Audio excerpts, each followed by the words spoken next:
একটা মানুষকে আল্লাহ রাব্বুল আলামিন প্রথম হুকুম নামাজ দেন নাই, প্রথম হুকুম রোজা নয়, প্রথম হুকুম যাকাত নয়, হজ নয়, সৎ কাজে আদেশ, অসৎ কাজে নিষেধ নয়।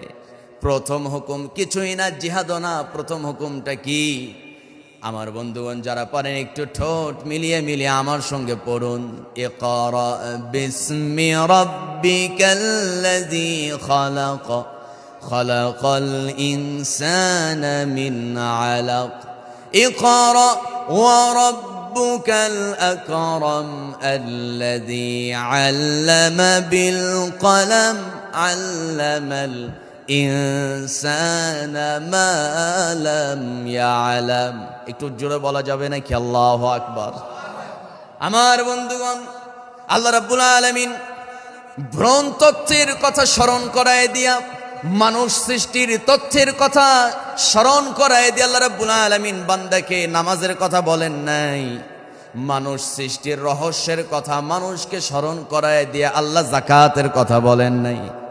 মানুষ সৃষ্টির সূচনার তথ্য মানুষকে স্মরণ করায় দিয়া আল্লাহ রাব্বুল আলামিন যাকাত দিতে বলেন নাই, হজ করতে বলেন নাই, জিহাদ করতে বলেন নাই। মানুষ সৃষ্টির তথ্যের কথা স্মরণ করায় দিয়ে আল্লাহ বলছেন, ইকরা বিসমি রাব্বিকাল্লাযী খালাক, পড়ো তোমার প্রভুর নামে যিনি সৃষ্টি করেছেন জমাট বাঁধা রক্ত থেকে। আল্লাহ স্মরণ করায় দিচ্ছে, বান্দা জমাট বাঁধা রক্ত থেকে এক ফোঁটা নাপাক পানি থেকে তোরে সৃষ্টি করছি। সুতরাং বান্দা বিসমি রাব্বিকাল্লাযী খালাক, তোমার রবের নামে পড়ো। যদি তুমি তোমার রবের পাঠানো গ্রন্থ মেসেজ যদি না পড়তে পারো তাহলে তুমি জানবে কেমনে? যদি তুমি না পড়ো তোমার রবকে তুমি চিনবে কেমনে?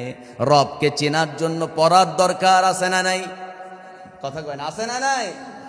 রবকে চিনতে হলে পড়তে হবে, না পড়লে তো রবকে চেনা যাবে না।